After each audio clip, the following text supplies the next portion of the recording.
Start with, I mean, does it feel like you've been here a long time? I mean, there are not many guys that have been here longer than you, a couple, but Yeah. do you feel like a veteran now? Yeah, no, for sure. I mean, obviously, with new coaching stuff and everything, it feels new and it feels fresh, but obviously I'm still in the same place and everything's familiar. So I definitely feel like a leader now and a veteran guy, and being here for so long and kind of understanding how things work, it does help. And having so many new guys come in, I think it's been helpful. So yeah, I think being here for so long and kind of understanding it has been helpful.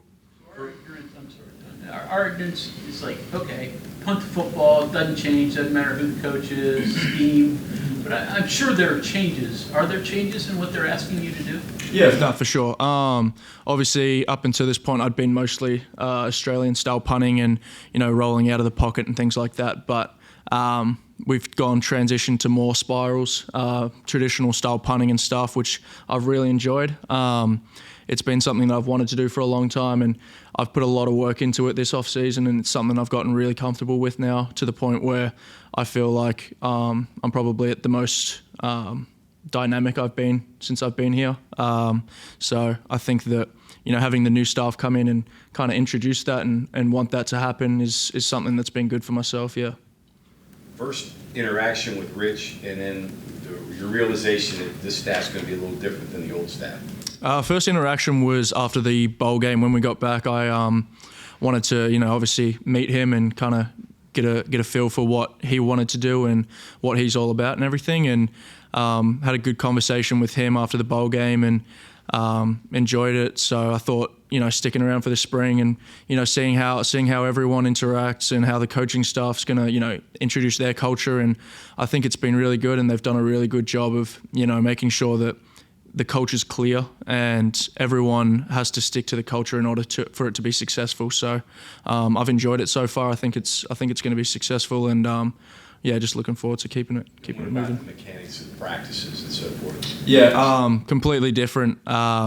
I think I've seen a quote from Coach Rodriguez saying, we squeeze in 5 hours worth of practice into 2 hours, and he's not lying when he says that. So it's everything's moving really, really quickly, and if you're not up to speed and you're not moving at the speed that you need to be, then you're going to fall behind.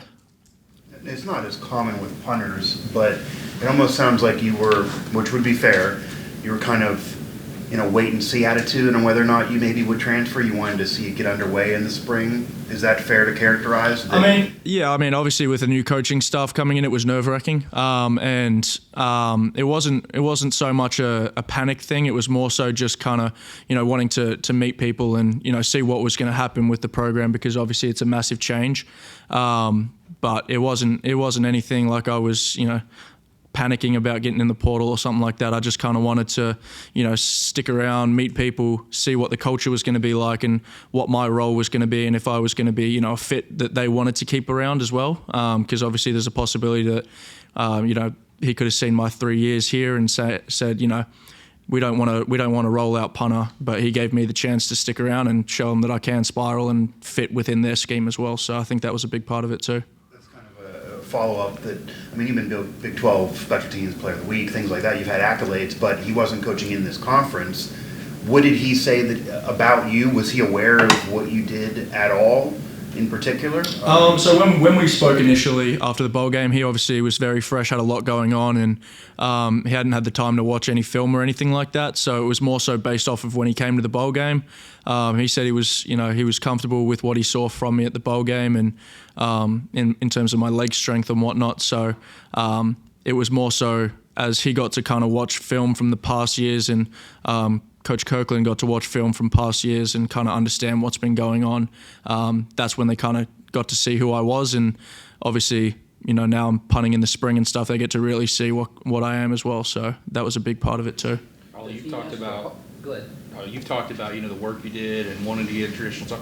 What did that work entail? So one thing that I was really struggling with was my hands. I wasn't clean enough with my hands to be a successful spiral punter. I was just not catching the ball cleanly enough, getting it to where it needs to be, and so I think for every day throughout the winter, 15 minutes, 20 minutes on the jugs machine every day. So just kind of doing that, molding the football, putting in extra work with, I went down and trained in Nashville with 2 NFL guys on spring break. So just kind of learning from, people that have done it well at a high level and just improving on the small things as well. You've had a chance to observe Coach Rodriguez. I don't know how much coaching he does of the punter. Is there anything like him in Australia? No, I've never really met anyone like him in Australia. He's a good character, and he's always in my ear. He's a big part of punt, and he likes punt, so that's awesome. And he's always right next to me, and he'll give me feedback, and I enjoy hearing like what he has to say after. If I have something that he wants me to improve on, it's nice having him next to me, and he'll tell me in the moment, and I'll try and fix it the next rep, and kind of just build off of that kind of thing. Yelled at you at all? If he yells at me, it's just it's a quick yell. I won't take it too personal, and then he'll move on, give me a little nudge, and he'll be like, "You just fix it for me next time," and we'll move on from that. But yeah, nothing personal. The spiral, is it for distance and to get it to turnover? Is that what the objective is, to get it to spiral? Yeah, so spiral, I think for spiral, the biggest thing is the hang time. With the ball going up, it kind of floats up a little bit in the air. So obviously giving the protection team a lot more time to cover the football, which is good, and, eliminate those returns, which, you can do with the end over end, and we were successful doing, but it's just a different scheme. So, it's the same objective, but different way of doing it for sure. We were talking to Pat Kirkland the other day, and he made the comment that his goal isn't to lead the conference in kicking or this; it's to lead the conference in wins. Mm-hmm. That's kind of the approach to that. To speak to that a little bit.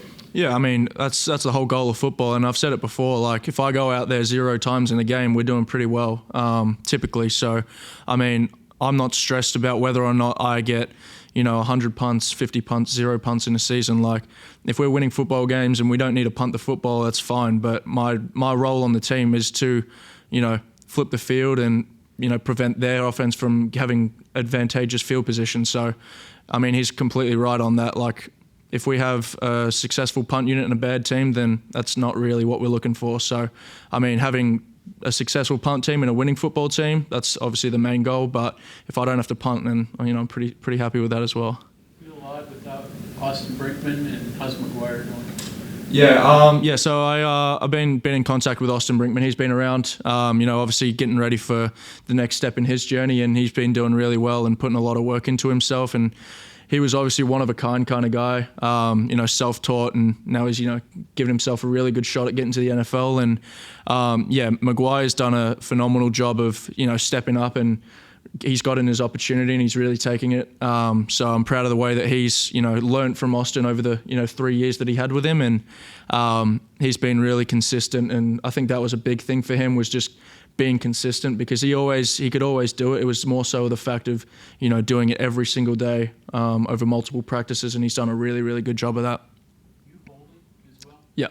Yep, holding this year. So I was the backup last year and could do it if needed, but this year I'm taking the holding responsibility. So that was probably something you never did, certainly in Australia. When did you first pick that up, and how hard was it initially? I assume you've gotten much better over time. Yeah, for sure. We practice it in Australia, and like a lot of things with the training in Australia, you don't have a long snapper there, so it's completely different catching a hand snap versus catching a snapper throwing it to you. So it's something that I practiced a little bit in Australia and refined, but it's something that I've put a lot of work in over the past 3 years, because obviously you want to be on the field as much as possible in those big moments, and a game-winning field goal could be the difference. And so being out there for that kind of thing would be awesome. But yeah, I've done a lot of work over it the past 3 years for sure.